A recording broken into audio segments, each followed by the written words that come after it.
शहरातील प्रमुख रस्ते आणि बाजारपेठांमधील वाढती वाहतूक कोंडी, अनधिकृत अतिक्रमणे आणि त्यातून निर्माण होणाऱ्या नागरिकांच्या गैरसोयींना आळा घालण्यासाठी महानगरपालिका प्रशासनाने मोठे पाऊल उचलले आहे.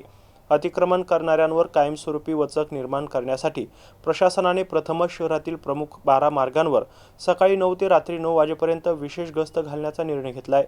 गस्तीदरम्यान अतिक्रमण आढळताच तातडीने कारवाई केली जाणार असून यासाठी अत्यावश्यक मनुष्यबळ आणि वाहने त्वरित उपलब्ध करून देण्याचे निर्देश स्थायी समितीचे सभापती अनिल मखरे यांनी सोमवारी झालेल्या बैठकीत संबंधित विभागांना दिला आहे.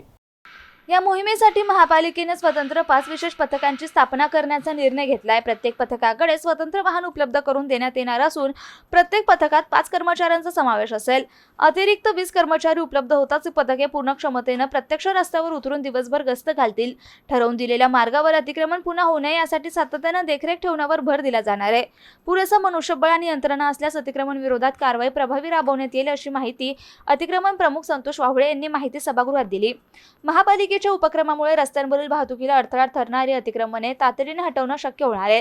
विशेषतः दिवाळी, गणेशोत्सव, ईद यासारख्या सणांच्या काळात बाजारपेठांमध्ये होणारी प्रचंड गर्दी आणि वाहनकोंडी कमी करण्यासाठी ही व्यवस्था प्रभावी ठरण्याची अपेक्षा व्यक्त केली जाते. पहिल्या टप्प्यात शहरातील सर्वाधिक वर्दळीचे 12 प्रमुख मार्ग या मोहिमेसाठी निश्चित करण्यात आले. त्यामध्ये पैठण गेट ते गुलमंडी, शहागंज पोस्ट ऑफिस परिसर, महात्मा गांधी पुतळा ते चेडीपुरा, गजानन महाराज मंदिर परिसर, मुकुंदवाडी, रोशन गेट ते कटकट गेट, चिस्तिया चौक ते बळीराम पाटील विद्यालय, क्रांती चौक ते रेल्वे स्टेशन, औरंगपुरा ते चंपा चौक, रेल्वे स्टेशन ते पैठण गेट, जटवाडा रोड तसेच रेल्वे स्टेशन ते हर्सूल रोड या मार्गांचा समावेश आहे.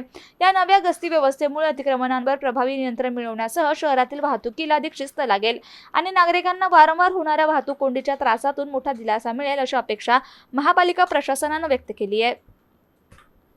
महोदय, सन्माननीय सभागृह, सद्यस्थितीमध्ये जर आपण महानगरपालिकेच्या अतिक्रमण विभागाची जर परिस्थिती बघितली तर आपल्याला फक्त 15 कर्मचारी हे त्या विभागात आज रोजी कार्यरत आहेत.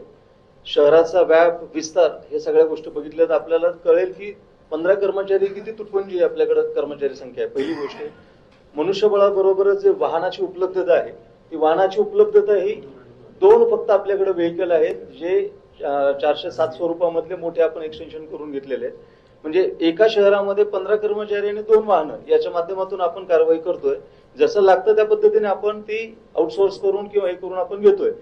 मी आजच्या 15 दिवसांपूर्वी हा प्रस्ताव पाठवलेला आहे की महानगरपालिकेच्या अतिक्रमण विभागामध्ये साधारण 30 कर्मचाऱ्यांची अतिरिक्त आपल्याला गरज आहे. एक 10 व्हेकल गरजेचे आहेत. असाइन्ड असे जेसीबी, पोकलेन जे असतील त्या असे किमान 5 तरी आपल्याला अपेक्षित आहेत की आज आम्ही मागणी केली जेसीबीची किंवा कुठल्या व्यक्तीची, तर आम्हाला 2-2, 3-3 दिवस ते न मिळत असल्यामुळे आम्हाला कारवाई करण्यामध्ये विलंब होतो. ही वस्तुस्थिती आहे. त्यामुळे असाइन्ड आमच्याकडे जेसीबी, मॅनपॉवर, व्हेकल्स हे असतील तर निश्चितपणे याच्यापेक्षाही प्रभावीपणे आम्ही कारवाई करू शकतो.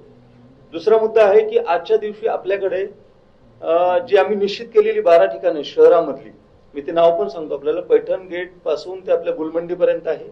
गुलमंडी पासून कुंभार गल्ली, त्याच्यानंतर कुंभार गल्ली, कुंभारवाडा, रंगार गल्ली असेल, पैठण आपला गजानन महाराज मंदिर आहे, तिथला एक भाग फार मोठ्या प्रमाणात गजबजलेला आहे. त्याच्यानंतर आपला रोशन गेट असेल, कटकट गेट असेल, अक्षरशः रात्रीच्या वेळेला पाय ठेवायला जागा नाहीये. पैठण रोडला आपण गेलो, क्रांती चौक पासून रेल्वे स्टेशन पर्यंत तीच परिस्थिती आहे. रेल्वे स्टेशन पासून पैठण रोड पर्यंत वेगळ्या परिस्थितीमध्ये बदल नाहीये. शहागंजचा जर आपण भाग बघितला तर संध्याकाळच्या वेळेला तिथं छेडछाडीचे प्रकार, हाणामारींचे प्रसंग हे खूप मोठ्या प्रमाणात होत आहेत. म्हणजे शहरातले जवळपास मुकुंदवाडी असेल, सिडको बसस्थानक असेल, टीव्ही सेंटर असेल, जटवाडा असेल, सर्व ठिकाणी आपण स्वतः सगळे शहरांमधले आपण फिरत असतो, बघत असतो. फार विदारक परिस्थिती आहे. या परिस्थितीवर नियंत्रण मिळवण्यासाठी आम्ही 6 पथकं निश्चित केलेली होती. त्या 6 पथकांना 6 व्हेकल्स ह्यात देणं, त्याच्याबरोबर प्रत्येकी 5 कर्मचारी हे उपलब्ध करून देणं, प्रत्येक 5 कर्मचाऱ्यांबरोबर 2 नागरी मित्र पथकाची कर्मचारी हे त्या टीम सोबत असणं आणि त्यांनी सकाळी 9 पासून रात्री 9 पर्यंत गस्त घालणं. वर्दळीच्या रस्त्यांवर चुकीच्या ठिकाणी बसून रहदारीला जे लोक अडथळा निर्माण करतील तात्काळ स्वरूपाने त्या ठिकाणी कारवाई करण्याचं आम्ही प्रस्तावित केलेलं होतं. आम्ही मागणी पण केलेली आहे. ती उपलब्ध होण्याची आम्हाला या आठवड्यामध्ये अपेक्षा आहे. टीम फॉर्मेशन, जागांची निश्चिती, ही सगळ्या गोष्टी केलेल्या आहेत. फक्त विनंती आहे की जर अशा पद्धतीने आपल्याला दररोज सगळ्यांना स्वतःच अनुभव येत आहेत काय परिस्थिती आहे ती. जर आम्ही कारवाई केली आणि ती जर म्हणजे प्रतिबंधात्मक स्वरूपाचीच असेल, आम्ही विनंती करू. त्याच्यावरती आम्ही लाऊडस्पीकर बसवण्याची व्यवस्था केलेली आहे. आम्ही तिथं रस्त्यावरती कुठलीही वर्दळीच्या ठिकाणी व्यवसाय करू नयेत हे अनाउन्समेंटच करणार आहोत आम्ही. आणि ऐकल्यानंतर जर वारंवार आवाहन करूनही जर करत नसतील तर निश्चितपणे आम्ही त्या ठिकाणी कारवाई करणार आहोत मोठ्या प्रमाणे.